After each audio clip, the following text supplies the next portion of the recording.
আসসালামু আলাইকুম রহমতুল্লাহি বারাকাতুহ। আজকের নাজারা ক্লাসে আমরা সূরা আল বাকারা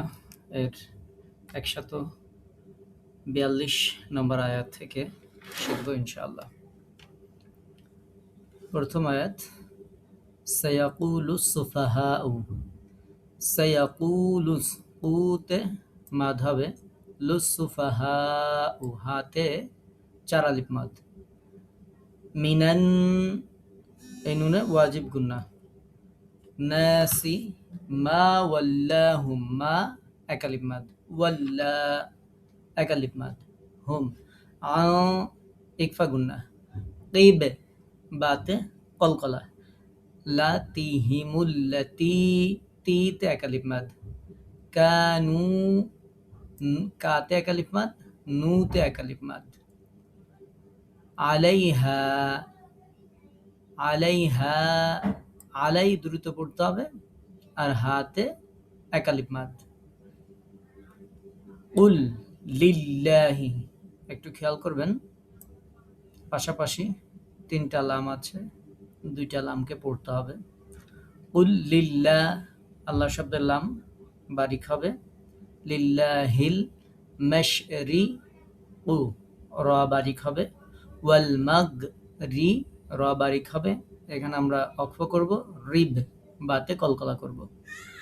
আর মিলায় পড়লে কলকলা হবে না। ইয়াহদি দিতে একালিপ মাদ, মাই ইদগামের গুন্না, ইয়াশা শাতে চার আলিফ মাদ, উ ইলা একালিপ মাদ, সির রতে একালিপ মাদ। তুইম খেয়াল রাখতে হবে যেন তোয়া উচ্চারণ হয়, তা যেন না হয়। সির তুইম মিমে ইদগামের গুন্না। মুস্তাকিম কিতে আমরা তিন আলিফ মাদ করব, যেহেতু মিমে সাকিন দিয়ে আমরা অক্ফ করব। আমরা একটা তেলাওয়াত করব এভাবে, سيقول السفهاء من الناس ما ولاهم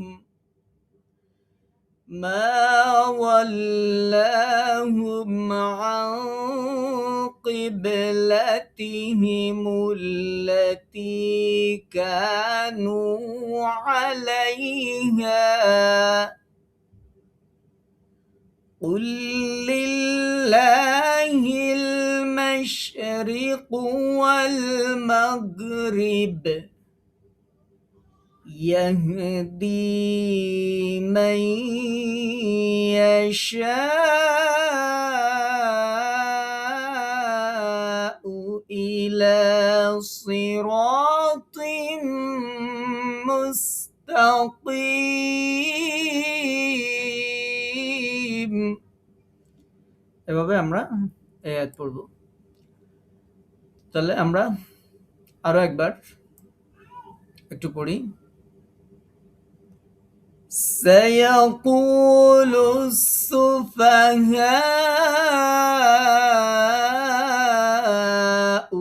من الناس ما ولاهم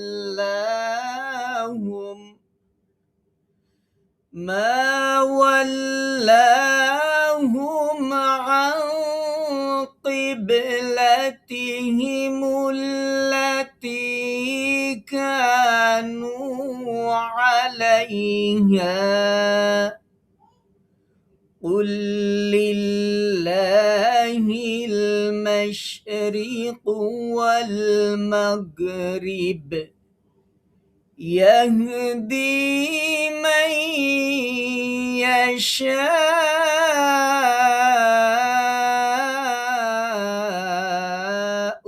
إلى صراط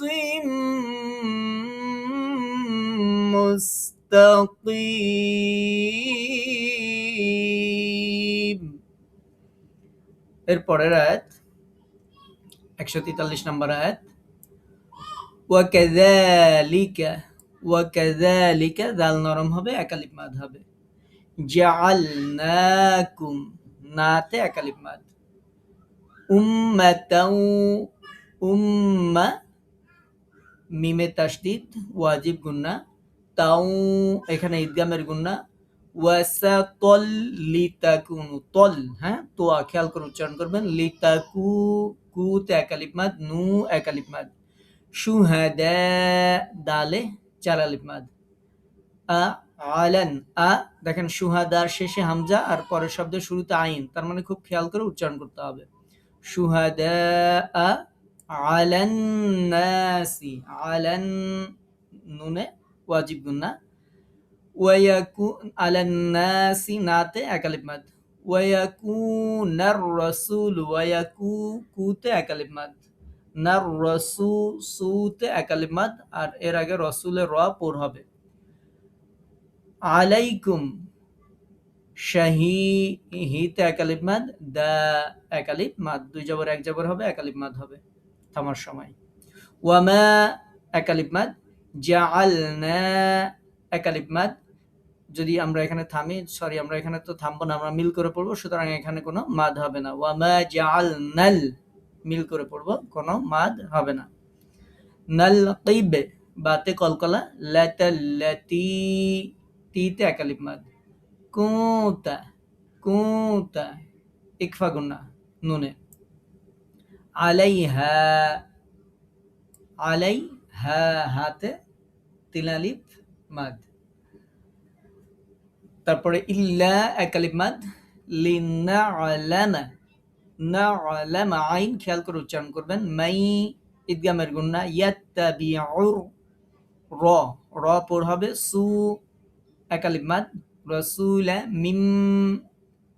ওয়াজিব সরি ইদগামের গুন্না, মিম সাকিনের ইদগাম, মিম মাই, তারপরটা আবার নুন সাকিনের ইদগাম, মাই ইয়াং ইকফা গুন্না, ক্বালিবু ক্বালিবু আলা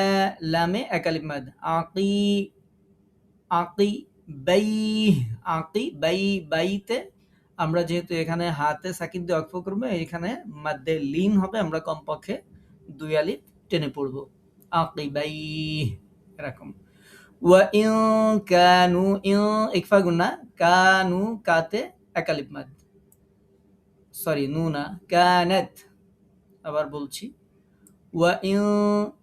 ইকফা গুন্না নুন সাকিনে, কানাত কাতে এক আলিফ মাদ, লাকাবীরাতান বিতে এক আলিফ মাদ, লাকাবীরাতান র পড় হবে, ইল্লা এক আলিফ মাদ হবে, আলা আমরা এখানে যেহেতু থামবো না, লাম পরের লামের সাথে মিল করব, আলাল্লাযীনা রিতে এক আলিফ মাদ হবে, হাদাল্লাহ আল্লাহ শব্দে লাম পুর হবে, তিন আলিফ মাদ হবে, যেহেতু পরে আমরা হাতে সাকিন দিয়ে ওয়াকফ করব। ওয়ামা এক আলিফ মাদ, কানাল্লাহু কা কাফে এক আলিফ মাদ হবে, নাল্লাহু লামে আমরা এক আলিফ মাদ হবে, আল্লাহ শব্দে লাম পুরো হবে, লিইউদিআ ইউদিতে এক আলিফ মাদ, ঈমানাকুম ই এক আলিফ মাদ, মা এক আলিফ মাদ, নাকুম, তারপরে ইন্নাল্লাহ ইন্না ওয়াজিব গুন্না, নাল্লাহ আল্লাহ শব্দের লাম পুর হবে, এক আলিফ মাদ হবে, ইন্নাল্লাহা বিন্নাসি নুনে ওয়াজিব গুন্না, নাতে এক আলিফ টান, লা রাউফুর র পুর হবে, উ এক আলিফ মাদ, ফুর রহিম হিতে তিন আলিফ টানবো, মিমে সাকিন দিয়ে আমরা ওয়াকফ করব। তাহলে আমরা এই আয়াতটা তেলাওয়াত করি।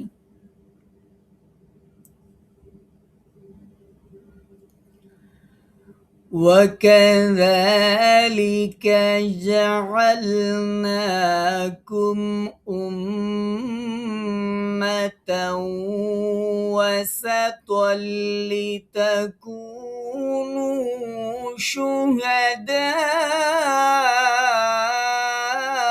شهداء على الناس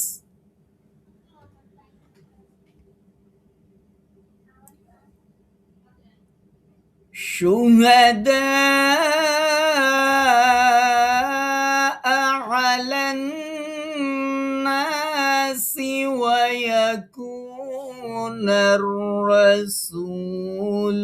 عليكم شهيدا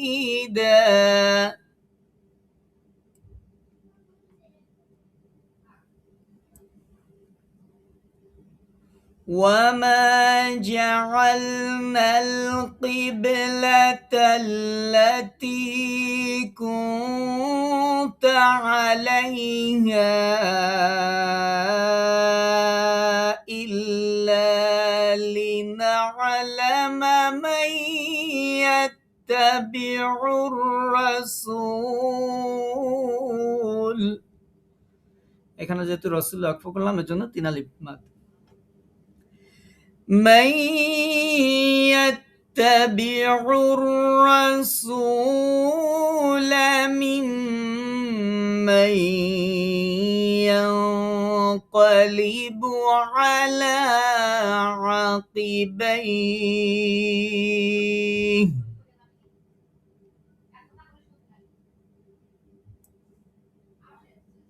وإن كانت لكبيرة إلا على الذين هدى الله وما كان الله ليضيع إيمانكم إن الله بالناس لرؤوف رحيم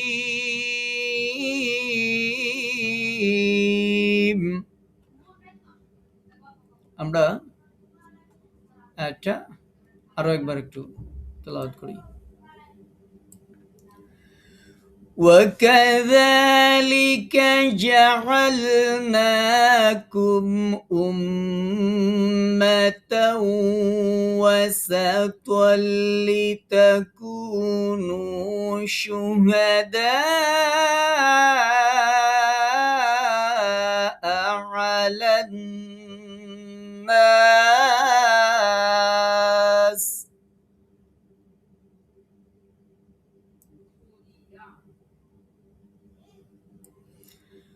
شهداء على الناس ويكون الرسول عليكم شهيدا وما جعلنا القبلة التي كنت عليها إلا لنعلم من يتبع الرسول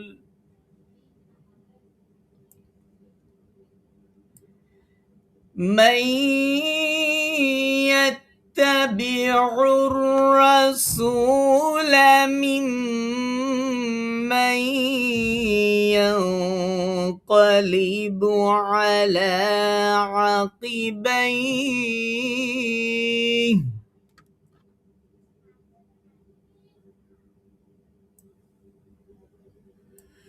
وإن كانت لكبيرة إلا على الذين هدى الله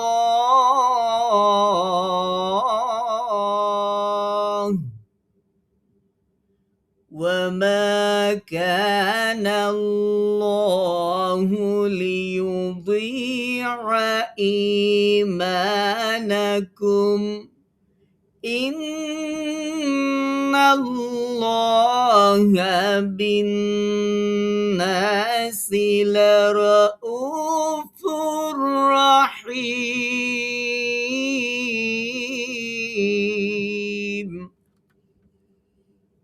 এরপরে 144 নম্বর আয়াতগুলো অনেক বড় বড় قد نرى দালে কলকলায় নারা রাতে একালিফ মাদ তাকাল্লুবা ওয়াজহিকা জিমে কলকলা হিকা ফিস সামাই ফিস সামা মাদ চার আলিফ মাদ আর যখন থামবো তখন হামজাতে সাকিন দিতে হবে ফালানুওয়াল্লিয়ান্নাকা খেয়াল করবেন শব্দটা ফালানুওয়াল্লিয়ান নুনে ওয়াজিব গুন্না কা তৈবে বাতে কলকলা লাতান ইকফা গুন্না তার রপুর হবে দ একালিফ মাদ হবে হা একালিফ মাদ হবে ফাওয়াল্লি ওয়াজে জিমে কলকলা হাকা শাত তোয়াতে কলকলা রল মাসজিদিল হারাম রাতে তিন আলিফ মাদ হবে মিমে সাকিন দিয়ে আমরা অক্ষ করব ওয়াহাইসু মা কুনতুম মা এক আলিফ মাদ ইকফা গুন্না তুম ফাওয়াল্লু লু তে এক আলিফ মাদ উজু এক আলিফ মাদ হাকুম শাত তোয়াতে কলকলা রহ আমরা হাতে সাকিন দিয়ে অক্ষ করব ওয়া ইন্না ওয়াজিব গুন্না নাল্লাযী দাল নরম হবে এক আলিফ মাদ হবে লাযীনা উ এক আলিফ মাদ তুল কিতাবা তাতে এক আলিফ মাদ লি ইয়ালামুনা মুতে এক আলিফ মাদ আন্নাহুল হাক্কু আন্না ওয়াজিব গুন্না হুল হাক্কু মির রাব্বিহিম মির রপর হবে রাব্বিহিম ওয়ামাল্লাহু আল্লাহ শব্দের লাম পর হবে এক আলিফ মাদ হবে বিগাফিলিন গাতে এক আলিফ মাদ ফিলিন আম্মা মিমে ওয়াজিব গুন্না এক আলিফ মাদ হবে ইয়ামালুন লুতে তিন আলিফ মাদ হবে নুনে সাকিন দিয়ে আমরা অক্ষ করব তাহলে 144 নম্বর আয়াতটা আমরা একটু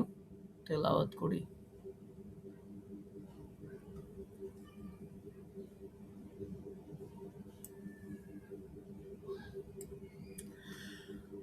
قد نرى تقلب وجهك في السماء فلنولينك قبلة ترضاها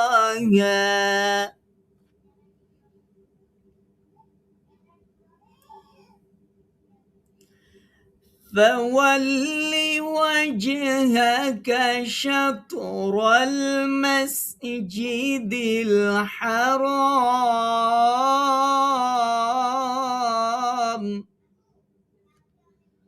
وحيث ما كنتم فولوا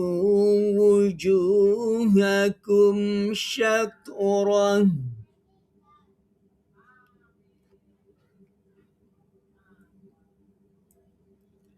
وإن الذين أوتوا الكتاب ليعلمون أنه الحق من ربهم وما الله بغافل عما يعملون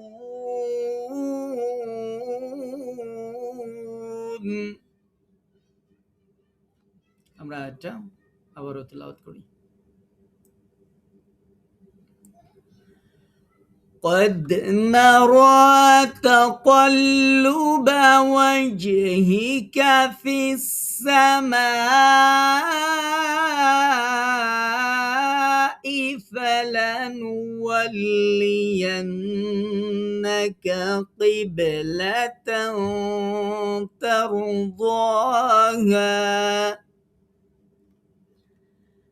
فول وجهك شطر المسجد الحرام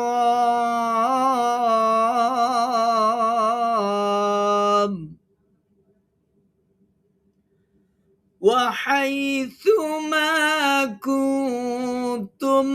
فولوا وجوهكم شطره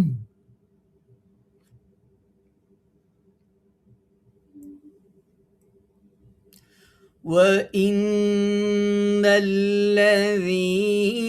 أوتوا الكتاب ليعلمون أنه الحق من ربهم وما الله بغافل عما يعملون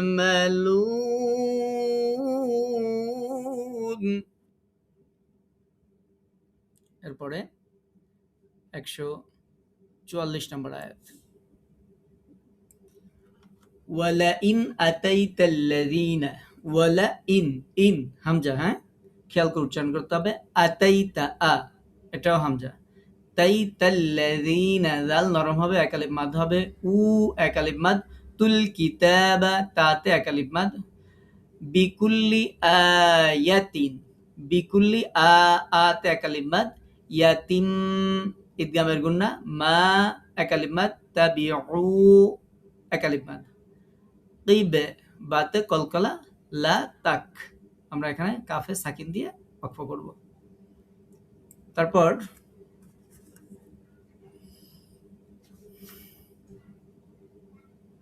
ওয়ামা আনতা ওয়ামা মাতে তিন আলিফ মাদ আনতা নুনে ইকফা গুন্না বিতাবিইন তাতে এক আলিফ মাদ বিইন এখানে ইকফা গুন্না কিবলাতান কিব বাতে কলকলা কিবলাতাহুম ওয়ামা এক আলিফ মাদ বা'যুহুম হুম মিম সাকিনে ইকফা গুন্না যেহেতু মিম সাকিনের বা আছে বিতা তাতে এক আলিফ মাদ বিইন ইকফা গুন্না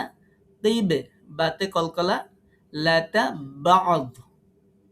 দোয়াদে সাকিন দিব আর যদি সাকিন না দিই যদি এখানে আমরা মিল করে পড়ি তখন এখানে একটা ইদগামের গুন্না করতে হবে ওয়াওতে তাসদীদ দিয়ে পড়তে হবে ওয়ালা ইনিত্তাবা'তা ওয়া এক আলিফ চার আলিফ মাদ আহুম মিম সাকিনের ইদগাম মিম নুন সাকিনের ইকলাব এর গুন্না বা'দি মা এক আলিফ মাদ জা চার আলিফ মাদ আকা মিনাল ইলমি ইন্নাকা ইন্না ওয়াজিব গুন্না ইযাল লামিনাল যালিমিন ইযাল জাল নরম হবে লামিনাল এটা জোয়া আগেরটা জাল পরেরটা জোয়া খেয়াল রাখতে হবে জ এক আলিফ মাদ লি মিন মিতে আমরা তিন আলিফ টানবো নুনে সাকিন দিয়ে ওয়াকফ করব তাহলে আমরা আয়াতটা তেলাওয়াত করি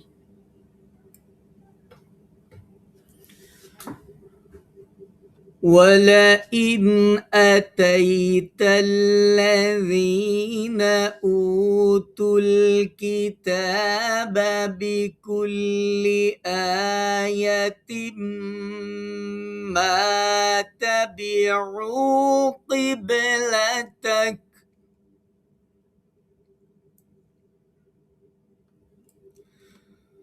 وما أنت بتابع قبلتهم وما بعضهم بتابع قبلة بعض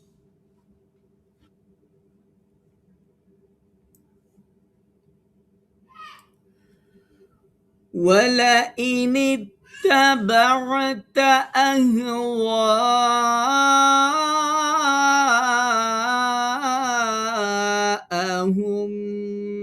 من بعد ما جاءك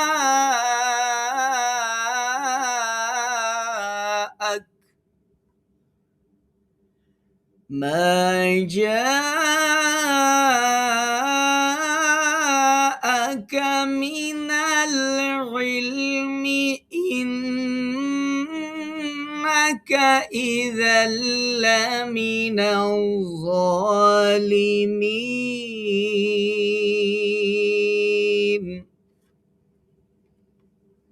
আমরা এটা আবার পড়ি ولئن أتيت الذين أوتوا الكتاب بكل آية ما تبعوا قبلتك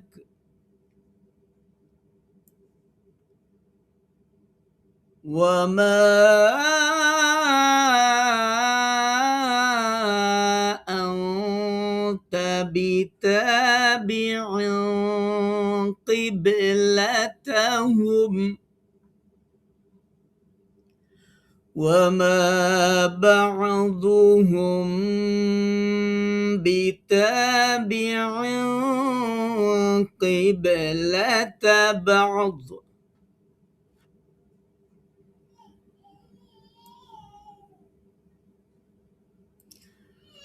ولئن اتبعت أهواءهم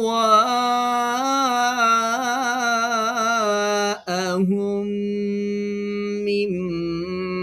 بعد ما جاءك من العلم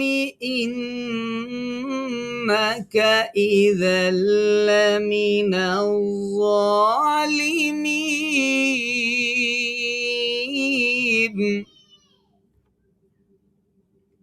এরপরে আজকের পড়ার সর্বশেষ আয়াত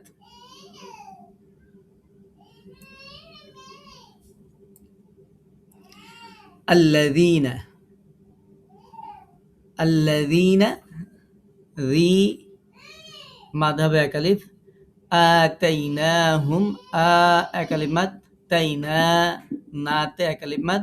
হুমুল কিতাবা তাতে একালিমাত ইয়ারিফু ফুতে একালিমাত নাহু তে একালিমাত কামা একালিমাত ইয়ারি রা বারিক হবে ফু একালিমাত না আব বাতে কলকলা না চার আলিফ মাদ আহুম ওয়া ইন্না ওয়াজিব গুন্না ফারি রা বারিক হবে এক আলিফ মাদ হবে ইদগামের গুন্না মিনহুম লা ইয়াকতুমুনাল হাক্কা ওয়া হুম ইয়ালামুন মুতে আমরা তিন আলিফ টানবো নুনে সাকিন দিয়ে ওয়াকফ করব তাহলে আমরা আয়াতটা তেলাওয়াত করি الذين آتيناهم الكتاب يعرفونه كما يعرفون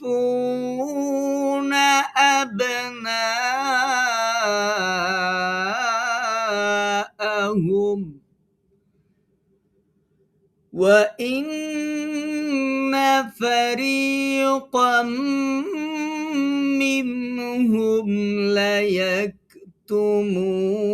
الحق وهم يعلمون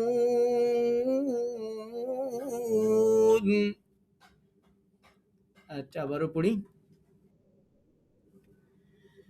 الذين آتيناهم الكتاب يعرفونه كما يعرفون أبناءهم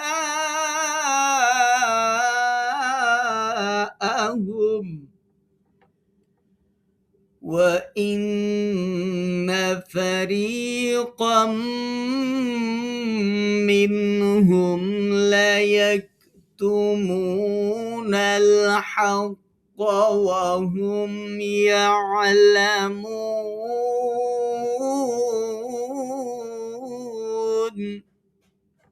সাদাকাল্লাহুল আযীম। আগামীকাল এই পৃষ্ঠা পড়া থাকবে ইনশাআল্লাহ। কারো কোনো প্রশ্ন থাকলে বলতে পারেন।